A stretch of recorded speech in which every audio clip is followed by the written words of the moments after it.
Welcome to the Wiener Conference Call series, featuring leading experts from Harvard Kennedy School who answer questions from alumni and friends on public policy and current events. Good day, everyone. I'm Ariadne Balsamis from the Office of Alumni Relations and Resource Development at Harvard's Kennedy School, and I'm very pleased to welcome you to this Wiener Conference Call. These calls are generously supported by Dr. Malcolm Wiener and his wife, Carolyn, who support the Kennedy School in so many vital ways, and we're deeply grateful. Before I introduce our speaker today, I want to remind everyone this call is being recorded. It will be posted on the Kennedy School's website and on our YouTube page. So if you'd like to turn on the feature that provides a real-time transcription of the audio, please use the meeting controls toolbar at the bottom of your Zoom screen and click on Show Captions. For the best view of our speaker, please select Speaker View at the top right of your Zoom window. Today, we have a very special session. We are joined by Juliette Kayyem, who is the Belfer Senior Lecturer in International Security at Harvard Kennedy School. She's a national leader in Homeland Security and Crisis Management. She served as President Obama's Assistant Secretary for Intergovernmental Affairs at the Department of Homeland Security and as the Homeland Security Advisor for Massachusetts.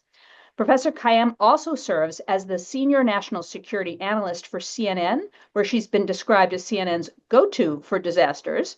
She is a contributing writer to The Atlantic and a prolific commentator in the national media, as well as the author of best-selling books on crisis management and security. Thank you, Juliette, for coming here today to share your expertise with the Kennedy School's alumni and friends. And over to you. Thank you so much. I know it's being recorded, so I need to press OK so I can see you all. I said in on a different Zoom, I'm going to excuse the hostage aspects of my room. Now I am at the Harvard Faculty Club doing executive teaching, and it's raining here, and I decided instead of getting sopping wet for you all to get to my office, they found me a room that has this beautiful decor. So there is a basement at the faculty club. I'm so thrilled to be here and want to first just thank you all and the supporters and hosts of this recurring program for the Kennedy School, an institution that I've been a part of in different pieces throughout my career, and just really proud right now to be a part of as we address and sort of maneuver around fundamental changes, with fundamental changes going on in our environment, political, economic, climate, housing, all of them, and to keep the next generation engaged in that. And I'm happy to talk about what's happening on campus and all the crises that you're reading about as well in the Q&A. But I was asked to talk a little bit about policy. That's where you all are right now, or that's what brought you here. That's what, as alumni, as supporters, and what does it mean to be in the policy world in these times? So if I'm going to spend about just 15 minutes just talking about my world, which is disaster and crisis management. And the reason why, I'm in this space as someone who sort of assumes a harm is coming. And then so how do you judge success in terms of preparedness and response capabilities? That's a lot of that's under stress right now with FEMA and NOAA and other climate related parts of our government changing in terms of their resources, but it's also true in aviation security, pandemics, and other things like that. So, okay, so I'm going to start with, now I need to make sure you don't see my whole background. Hold on one second. I'm not going to do chat. Hold on, share. Okay, so I am going to do this, but let me find, okay, this is it. And now I just want to share it. Here we are. Okay, yay. Okay, that was good. That was smoother than in the practice. So anyway, so thank you so much. This is me, and I want to talk about disaster management, what our students are inheriting, those who go to local government, state government, and even federal government, the stresses on that for obvious reasons, and then some of the fixes that we think about right now. And I talk fast, and I want to leave most of the time for Q&A. Okay. But we must start at my home because I need to bring you all back to Cambridge. I live in Central Square, as we like to say, the square that never quite made it between Kendall, Harvard, and others. But it's a great place. And we live in a single family house. My husband and I, he was a law professor, he's now a judge, raised 3 kids in a house that was built in 1840. And as many of you remember about New England, these houses are old and cranky. I was in preparedness and disaster management well before COVID. In fact, wrote my first piece for The Atlantic when they called me because they could see that I was getting more and more stressed out about this COVID thing. My first column in early March was "America, you have no idea what's about to happen," as I sort of looked at the metrics of what was happening before the shutdown. We're all home. As we are, I'm teaching that semester. I'm teaching the crisis management class. The kids, 2 teenage boys and a college-age girl, are all home, and I'm working nonstop, just given the nature of both my policy work and my media work. The boys, we buy the house, and I'll just explain this by hand gestures. We buy the house, and as many of you remember, these New England houses, they're like 20 different things. Like, it was a single family house, a split house. It was at one stage a dorm house for Harvard. It had all sorts of nooks and crannies. We bought it as a single family house, and we're not inclined to check every wall. And we're told that on the 3rd floor, overlooking the boys' bathroom, above the boys' bathroom, there's a closet and a back wall. And we don't, because most people don't break down a back wall of a closet. And we're told it's just crawl space because the roof is a triangle. The boys, fast forward 100 and however many years, and my boys managed to destroy it in ways that hadn't been before. And the fan in their bathroom breaks. They don't tell me, continue to take showers, and the ceiling comes off. I go up, I put a ladder. I regret I did not take a picture of this crawl space, and find a sort of closety space. It's more than a crawl space. You could fit a bed, a twin bed, so to speak, and maybe a little desk. And there's only one thing in it, and that's this picture. So this is found in May of 2020, and I put it on Twitter because Twitter used to be helpful. And I say, hey, genealogy, or hey, historians, when was this picture taken, and what the heck? And based on records, public records, people determined that this was probably to Annie McHugh, who lived in my house from 1917 to 1919. And her husband, Charles. You can see like a Mick in there somewhere. So I go to bed that night, kind of freaked out, lock the door because I'm afraid of ghosts, lock the bathroom door because I'm afraid of ghosts, and wake up the next morning to a different story, which is they had a daughter who was 19 years old in 1919, the same age as my daughter. I don't mind you knowing my address because it's public now, who lived on 30 Lee Street. She got sick in 1919 and was sent up to what's called an infirmary room in these old homes. Now we know what that crawl space was.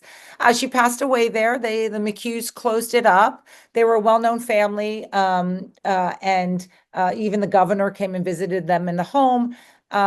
She dies there. The funeral is at the home, and then she's buried. The McHughes move out in 1919, and Annie McHugh actually lives into the 1960s, and Charles died in the 1940s.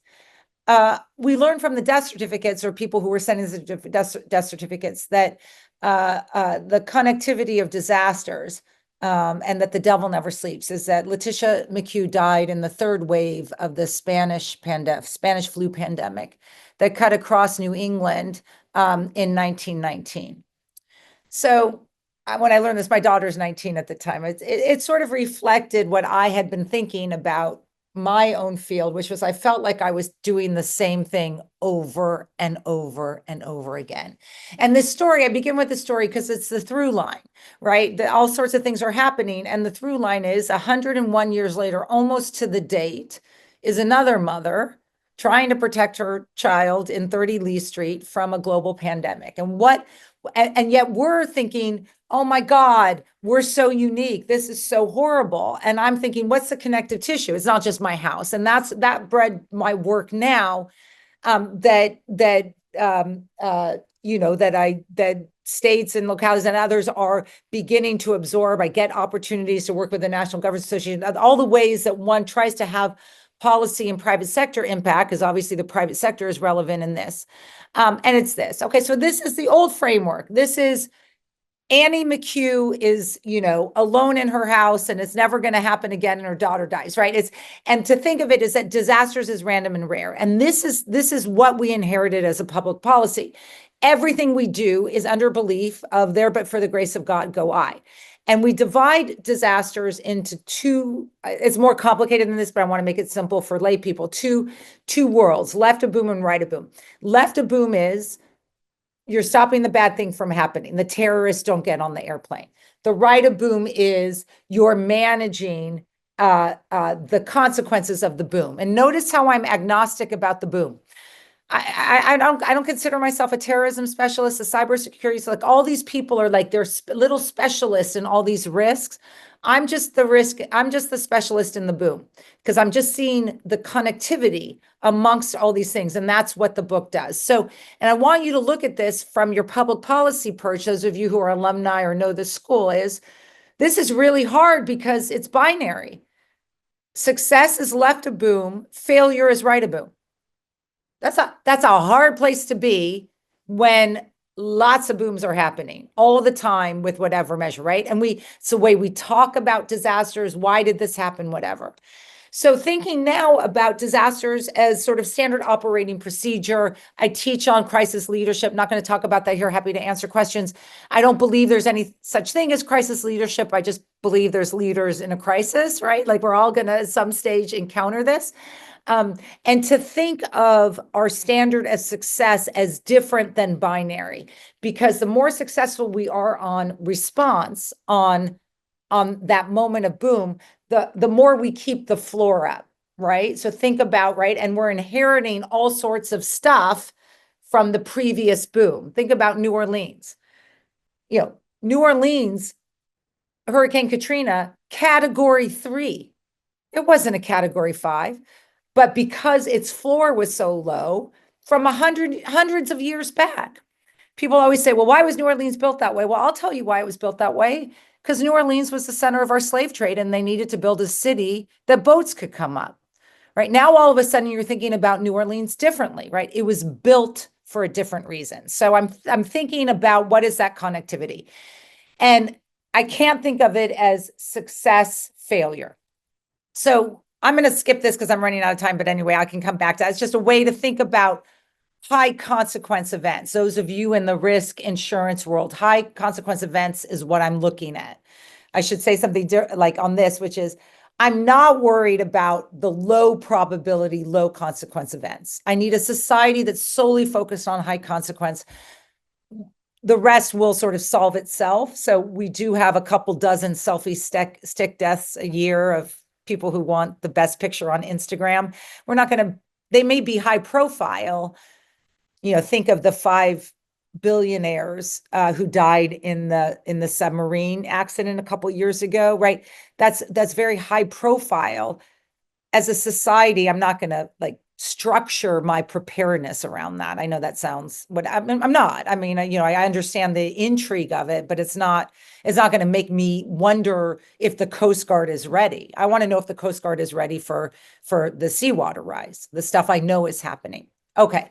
So what does that mean? And I'm just going to end here. The challenge we have, and I talked about earlier, the challenge we have then is if I'm measuring success after the boom, how am I measuring it, right? Is it lives lost? It could be, right? So what I do in the book is I look at I look at the what worked in the disaster rather than the headlines we already know. Fukushima was bad, right? Of course it was. Until I look at the nuclear facility 30 miles away from Fukushima and ask, why didn't it have a radioactive leak, right? So you want to look at from the policy perspective, you want to look at the good news stories to tell you, well, what went right? LA, you have a horrible LA fires. I have a fatality rate of probably only 25, maybe 26, I'm not sure. Compare that to Hawaii and Paradise, over 100 for each, Paradise, California. So we don't want to say it, but something is letting me fail, as we say, fail safer. The challenge that you're seeing now in the world that we're in, especially in DOGE, is what we call the preparedness paradox, which is essentially the better we are at anticipating the disruption and responding to it, the harder it is to justify that investment. And that's what you're seeing in terms of DOGE and reporting requirements, right? How do I prove that my investment in being ready for when the bad thing happens actually is an investment worth it, when I'm not going to be able to prove it until the bad thing happens and you're going to think I failed anyway, right? So I'm really challenging the efficiency metric in terms of the way that we're going about preparedness. So I just want to end. I think that will be good. So my concept is the concept of learning to fail safer. I'm going to end here. These are the title chapters. This isn't a book talk. It's just sort of like, in terms of what's my connectivity between McHugh, Abby McHugh, she opens my book to me, right? What is that connective tissue, right? And I can start to see it because I'm studying what worked. And so it's this concept of fail safer, right? That it is this concept of, I'm going to measure success by the delta between what could have really gone hard and what happened. It's a challenge right now because everything we're looking at is through efficiency. Well, like none of this is efficient until I have the catastrophe. Okay, so that's sort of where my work is. I have Fukushima, I have various slides, but I want to stop now. And but I just want you to think about, as you enter the world, or thinking about the crises that you may be encountering, those of you who are in banking or finance, or I was joking to my husband, I was like, I'm a bond expert, like a bond markets expert now, because we're all like experts in tariffs now. I'm not an expert in tariffs, but all the things going on is to think about time as the one commodity you cannot get in a crisis of the kind I talk about. Remember, lots of bad things are getting solved by public policy tools or not solved by public policy tools. When we call them a crisis, it's not how people like me call them a crisis, right? This is the time aspects. And so what I always say to my students, and what I say to leaders like you all, or those of you who find yourself like, is your runway is short. That is, after the crash landing, your runway is short. And if you want to fail safer, because I'm not going to measure success by it didn't happen, it's going to happen, something's going to happen. You only have two options. Be ready for the crash landing. So that's all the preparedness stuff that is under stress right now because of DOGE, or find ways to extend your runway. Those are your only two options, because the crash landing, yes, I want to minimize the likelihood of a crash landing. I want to, stop bad things from happening. I'm not saying you've been with me 20 minutes. I'm not fatalistic. I'm pretty gung-ho about the human species and our capacity to adapt. But you've got to be prepared to manage the runway after the crash landing. It's a conceptual way that I think about it for me personally, for my work, for my consulting, for my students, and for the headlines, honestly, that seem to be cutting off our runway various times. You can feel a little bit overwhelmed by it. So I'm happy to answer those questions now or come back to some of the other slides, but it's really a pleasure, and and thank you for your time. Thank you so much, Juliette. Now we'll open up the session for questions. Please turn your cameras on. And to Yeah. ask a question, please use the virtual hand raising feature of Zoom, and I'll call on you when it's your turn to Right. unmute yourself and ask your question. And as we say at the Kennedy School, please keep your question brief and end with a question mark. And all of us on the call would really appreciate it if you can share your Kennedy School affiliation. Yeah. And I will start us off while people are getting their questions ready with one that was submitted earlier by Sylvia Barragan Medina. Sylvia has an MPA 1994, and she would Okay. like to know, in addressing the state of the homeland, how do we Yes. balance national security with protections for civil rights, especially when we're dealing with issues like border control, Yeah. domestic extremism, and she adds climate-related crisis. Yeah, that's exactly right. So a couple things. So it's one of the challenges right now is what is Homeland Security, right? Because I think what you're seeing is such a focus on border controls, and other risks will be neglected. You're seeing not just DHS, but you're also seeing the Pentagon getting engaged with a singular vulnerability. And trust me, I have my opinions about the Biden administration and how they dealt with immigration as well. And I was pretty publicly critical as well. So the exact policies, the challenge we have right now is by singularly defining what our Homeland Security is, there's going to be other devils, right? Like, and the devil never sleeps. And so one of the things, that I try to push back from is that singular focus on one risk. And that's what I'm worried about for the department, is when you steer a department just in one way, which is clearly happening now, and forget the moral issues, the legal issues, the mistakes and stuff, that's a whole other conversation. But so that from a governance piece, we're looking in one direction and there's a whole bunch of stuff. So I think we're miscalculating on the risk. On the second thing is, when I said, what is Homeland Security?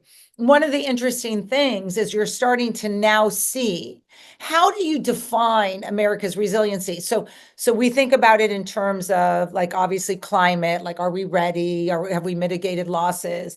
Even terrorism and stuff. But one of the things that my most recent piece in the Atlantic, because I'm trying to use my role with various platforms, is not to sort of chase every headline, but to like maybe give like a larger thing. And I've thought long and hard about this because there's so many headlines, is what's the impact of that singular focus on Homeland Security, border enforcement, on 10% of America's GDP. And I'm talking about our tourism industry. So about, defined broadly, airline, hotel, restaurants, all sorts of things that cater to tourism, Disney, all that stuff.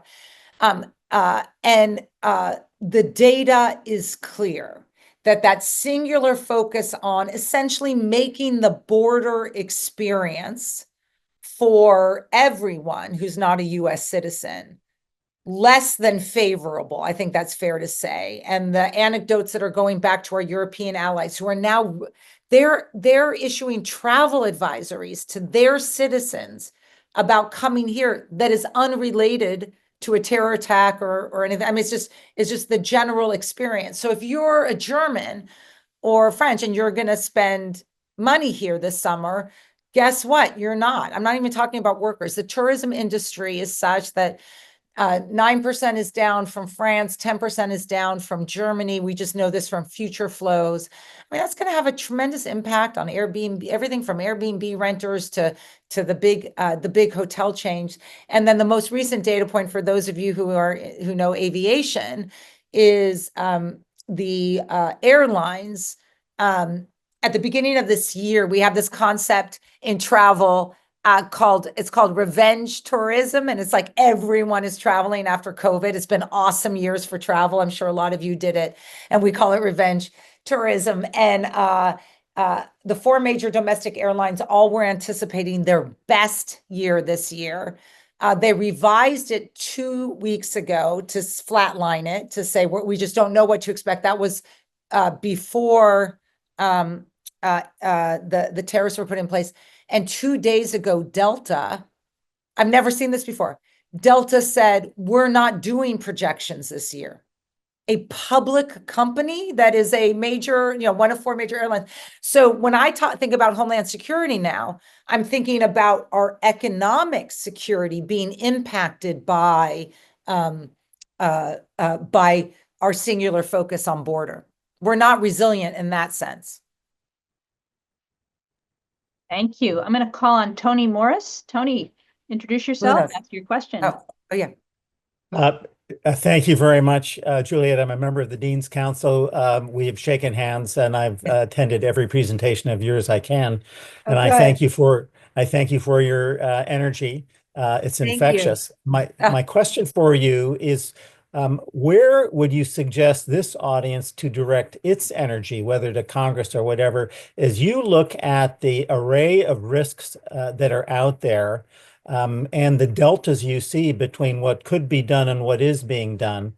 Is there any sort of low-hanging fruit that in areas where we could write our congressman or call our congressman and should do so? I'd be really curious to see, to hear your response. I think about this all the time. I mean, I on a personal level and, amongst friends, I don't mind, and it's not even Democrat, Republicans. As I said, I had issues with immigration issues that weren't harsh enough in the Biden administration. It's more like, what's the value add? So I'm glad you're asking this question. Like, how do I engage in something that just seems like I'm not sure? And our students are going through it. I mean, I teach my classes now, like over 100 people. 80% of my office hours now are just, I lost my job. I can't get a job. I no longer want to go into the federal. I mean, we're in a, we're feeling it as well. So what's the value add? So I have now come to believe, there's a couple things that those of us who believe in effective policy, whether it's on the social or government, really bad at telling our stories. And I think we need to take this opportunity to amplify the success stories. I think at least in my space, I can't speak for like social policy or whatever, but I mean, that people don't know why you want NOAA to function, right? Like effectively, like, okay, well, that part of that has nothing to do with policy. But the other part is we have to use this opportunity to begin to explain why good data-driven policy matters in all of our different realms. And I think, this center's ties to, stakeholders that are maybe larger than mine, like in the sense of communities and people impacted and red states and red cities. The second is there is still room for bipartisanship. And I see it in a little bit in my space. I think, there's a lot being done now that I think when we stop looking, gets put back into place. So there's a lot of bipartisanship on disaster. Like governors, Republican governors know that it is FEMA and the disaster relief funds that they need when the tornadoes come through Oklahoma, the reddest state in the country. And I actually co-host a documentary series, and we go to communities that have been impacted. And I was in Oklahoma this summer. Oklahoma is more progressive in its resiliency and mitigation building than California, reddest state in the country. And that's because there's we can fight about vaccines, but there's like common unity on like that. Yeah, you want to survive the tornado. So I think about that a lot. So in terms of the bipartisan, you can get bipartisan coalitions. And I think let's stop. I mean, this is the Wiener Center's expertise, not mine, but I think let's stop talking about resistance. And I don't mean this Democrat, Republican. I mean it like people who want to protect important equities in their life, like in terms of whether it's a university, however Harvard's going to respond. That's not that's not a democratic thing. It's a equities thing, right? We're gonna assert our equities. I think we should stop looking at this sort of assertion of the rule of law and stability and all that stuff as a resistance with a capital R. And we should probably look at it with like a lot of lowercase r's. So all in everything. I'm all in. I mean, and it took me a while to figure that out, honestly. I was like, I don't need to respond to every tweet. I mean, my politics are well known. I don't need to. It is, what's my value add? People come to me because of my expertise, and then how can I help guide? So I'm working with a lot of Republicans to save elements of FEMA because they love it. Absolutely. Dan Munoz, please unmute yourself, introduce yourself, and ask your question. Thanks so much. Thanks, Juliette. Dan Munoz, I'm MPA class of 2005. I am in healthcare, so Juliette, I'm particularly grateful for your thoughtful voice through COVID. And so my question, I think, relates to probably all sectors, which is, when you talk about preparedness and also effective management of crises, it depends on, among other things, having people's attention and engagement. And I wonder if you might reflect a little bit about how we best protect against folks becoming sort of desensitized to crisis and given kind of the age or era of chaos that we find ourselves living in, really since COVID. Just interested in your reflections on that engagement. Thank you so much. I thank you for that, because as you know, I didn't turn on the public health community. I was just like one of those people saying, like, we're not getting it anymore. Like, if you say follow the science, like, and I think that's why it's important to have different voices in these, we're, as I say, we're all crisis managers. Like,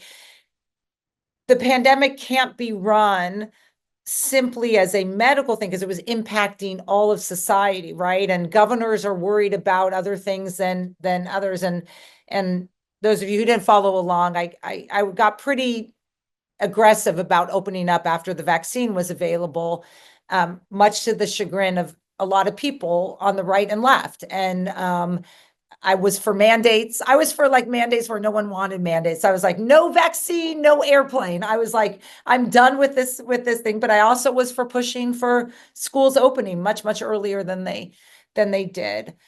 Okay, so you've got two different pieces. I mean, I think that the misinformation at the top of government is stuff that we haven't seen before.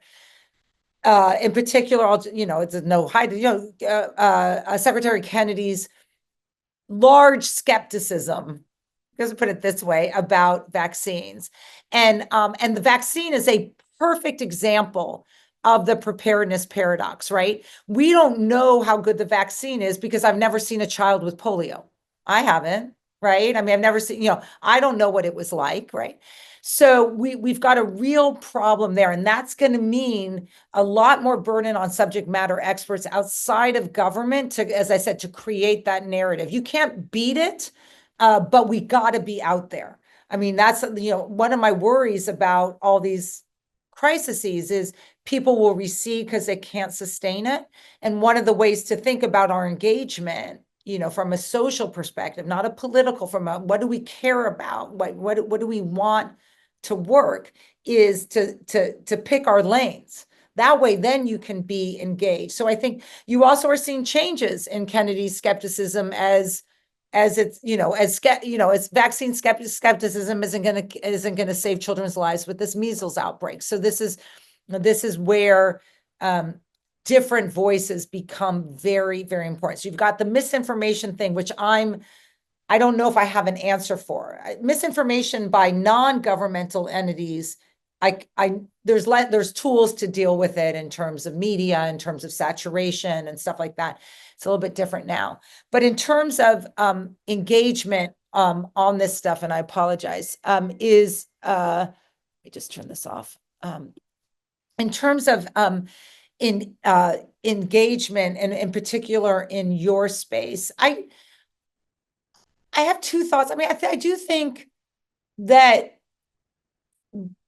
a honest, I think, accounting of how the public health community might be thinking about the next pandemic, is in particular the stresses that got on it with the opening up, is probably good, and what language will we want to use as the next pandemic comes? We're not going to want to use follow the science. It ran its course, and people became skeptical of it. And then I think, I mean, look, people still trust their local doctors. They still trust their mayors. Whatever is going on in the world, they still trust their local emergency managers. So I think it's buttressing the trust where it now exists, because it's so hard to build now. Gary Grimm, please introduce yourself and ask your question.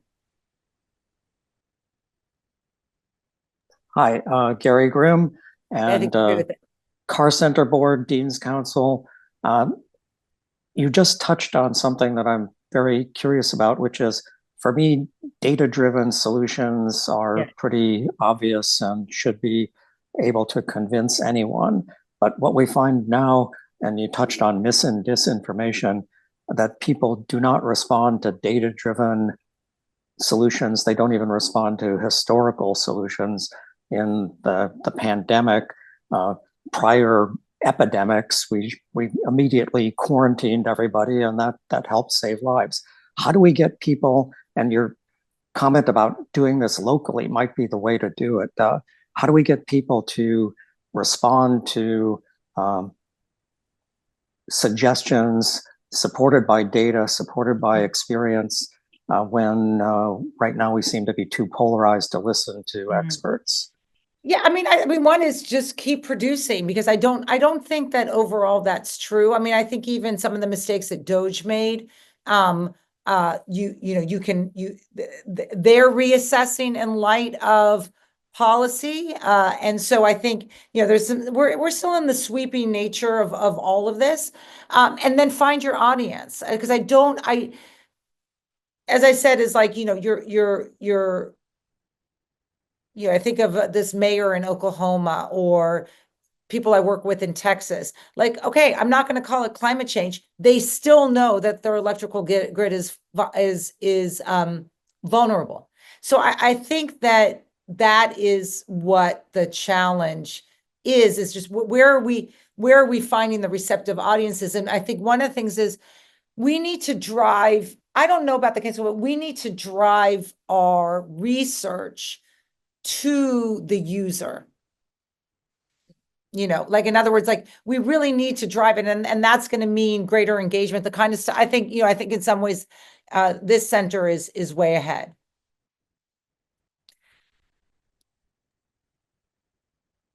So I've got someone, I just wanted to let you know, I've got someone in direct messages that is like sort of sending some stuff that's like not cool. So like I'm happy to talk about vaccine mandates publicly if you want to identify yourself. But I'm not, I'm like too old to be afraid of nasty direct messages. I'm sorry to do this, but I'm happy to talk publicly about vaccine, about that. I won't call you out, but if you could just stop doing that, that'd be great. Thanks. Charlie. See, Charlie, need to unmute yourself, introduce yourself, and ask your question. Thank you. Sorry about that. No, that's okay. I lived a life finding vaccine mandates. I'm happy to have a conversation with this person, but the nastiness is just not appropriate for this forum. You can take it to Twitter. Thanks. Hi, Charlie Guffin from the MPP from the class of 1991. Yeah. In the first few months of the Trump administration, I've been thinking a lot about Michael Lewis's book, The Fifth Risk, and trying to assess the incremental risk to security of what we're not doing that we should be doing, research that has stopped, leaders that have been taken out of their positions. What do you think is sort of the most risky area in terms of health and pandemics, food safety, natural disasters? What are you most worried about that we're not doing that we should be doing? Yeah. So, I mean, I think, look, we're going to constantly have risks, and I hate saying like, it's going to be this and then it's going to be something else. But I think the thing that's like a systemic challenge for how we live and how our children will live will be climate and climate disasters, because it's going to impact everything from military readiness to to life, to how we build, to whether we live, to our children's health. And I think that if I thought about like the existent, I could worry about electromagnetic, like whatever, but if I thought like the data is showing me that we need to adapt our public policy pretty quickly to this. So I tell my students, I think with two of the most interesting public policy areas right now, or areas of, one is insurance. Everyone laughs at me when I say this, but like, it's like plastics in the graduate, like insurance, but how we're valuing risk, and how we're, valuing, putting money signs to where people live, money dollars, how they should live, what materials they should use.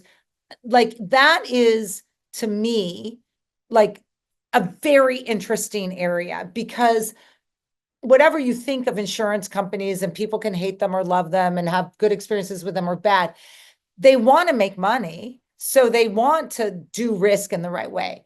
The other area is something known as managed retreat. It's a concept in the climate change, which is like communities now figuring out ways in which they will retreat from the extreme vulnerability.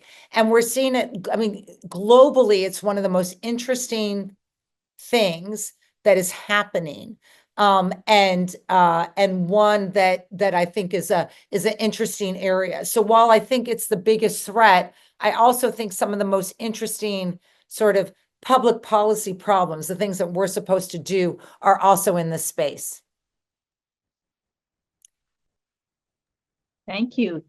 Juliette, I wonder if you would talk about some of the intriguing titles that were up on your screen from the book that are concepts, I'm sure. One that caught my eye was Avoid the Last Line of Defense Trap.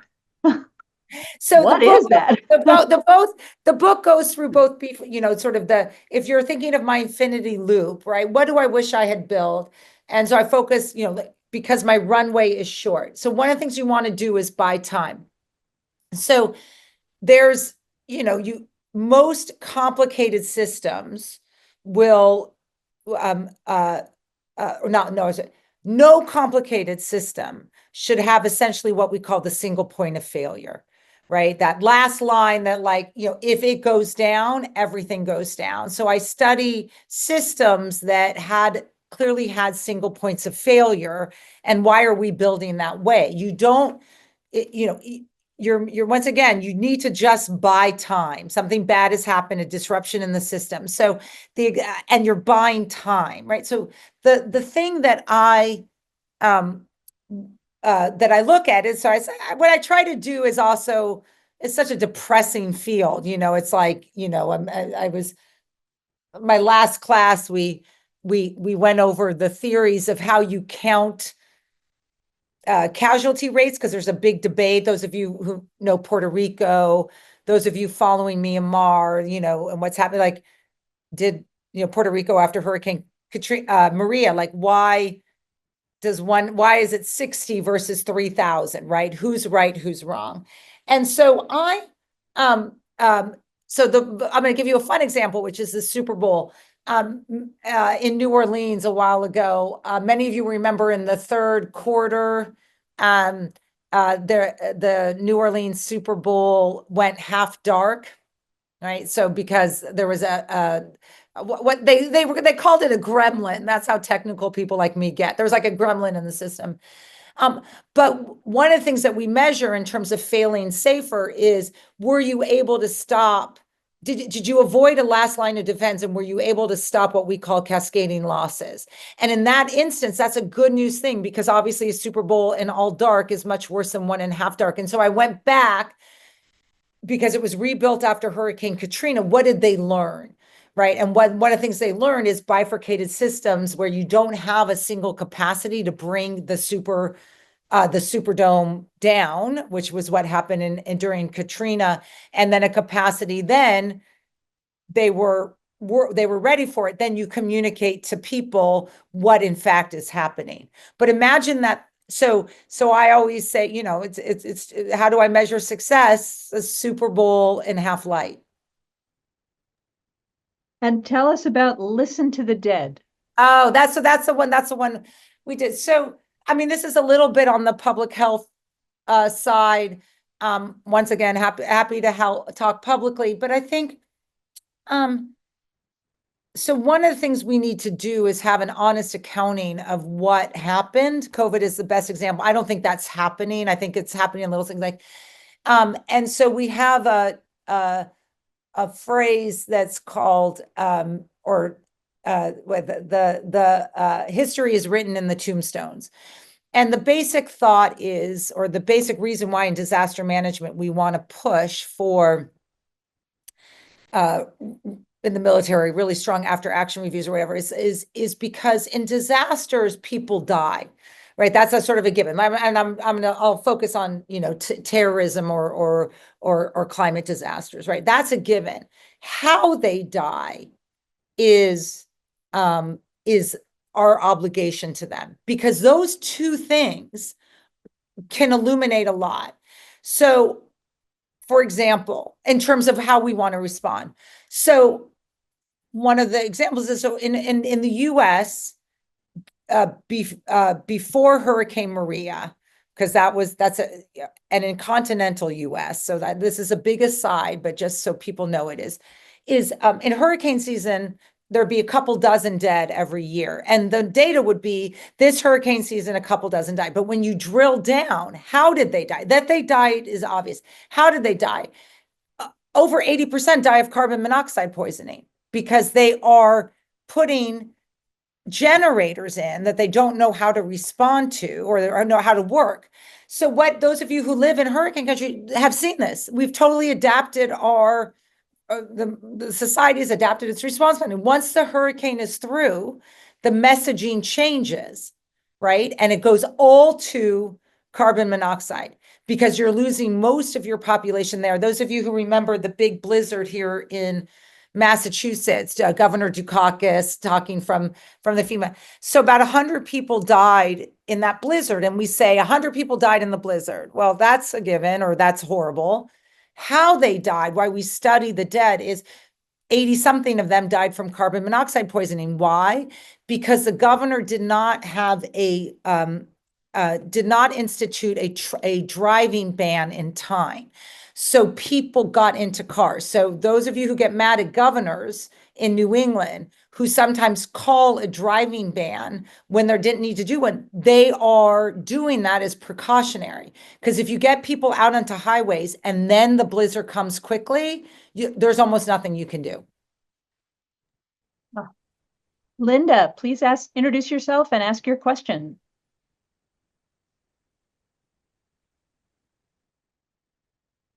Thanks. Hi, I'm Linda Dakin-Grimm. Oh, am I unmuted? Yeah. Hi, Linda Dakin-Grimm. I'm on the Carr Center Advisory Board. You've talked a little bit about cooperating or influencing the current administration working across parties. I wondered if you could say a little more about that with the idea of people that maybe don't have your access. And I'm thinking of you talking about, working with governors and Congress people who, know that we need FEMA, and, what can those of us do to deal with the excesses of DOGE and things like that? Yeah. I mean, as as I said, like, I think, it's sort of an all-in way of thinking about it. And once again, it is what are those alliances, and don't lose the stakeholders you already have. Like, it's like sort of a combination of both of them. So it's what alliances can you build at the local level? So what is your issue? And then, like, for example, like Nick Kristof, like, it's one thing to say USAID is gone, right? I can't conceptualize that. It's just a number, right? It's like, 2,000 people lost their job. It's another to travel with someone with his access and then tell the story of what does it mean to end USAID, its direct impact, right? That people are dying. So I think part of that, I don't have that access, you don't have that access, but in making quite personal or amplifying those stories, why something is meaningful, either at the local level, your institutional level, your friends and family level, right? I mean, in other words, beginning to convince people that this system wasn't like, it had flaws. No one was pretending like it didn't have flaws, but that the dismantling of it creates greater flaws. And I think, honestly, I think the tariff thing is a little bit that people will be, at least in the commentary so far, people see a system that may not have been perfect, but the dismantling of it is really imperfect. So it's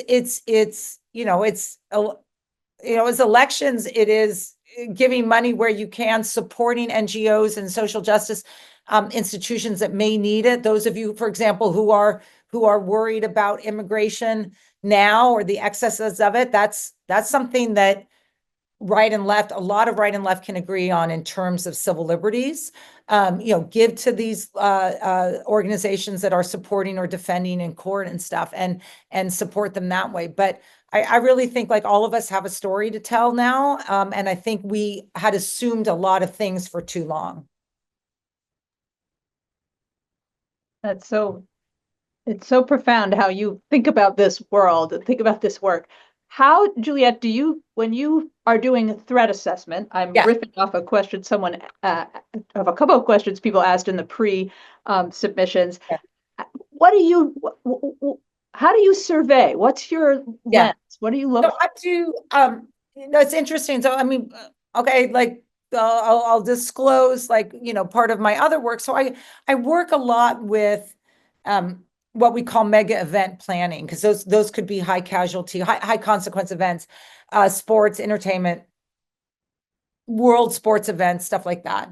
I was in Paris, we'll probably be in Milan, stuff like that. So I look at it from, in some ways, maybe my legal training, I look at it from a sort of a liability perspective. And I don't mean like, how do I save the client? It is more like, what wouldn't I be able to defend if it wasn't done? Because we live in high risk industries, right? Or we live in a high risk world. Like, what wouldn't I be able to defend? And then if I don't have that, fill in those gaps, right? Because then you can begin to then see where the gaps in planning are. I'm not in the world anymore. I have been of like, do you want your wall this high or not that high? It is more from the perspective of the impacted entity, right? What is indefensible? So, I mean, it's sort of funny. We can have different opinions about Alan Garber's letter to our community about,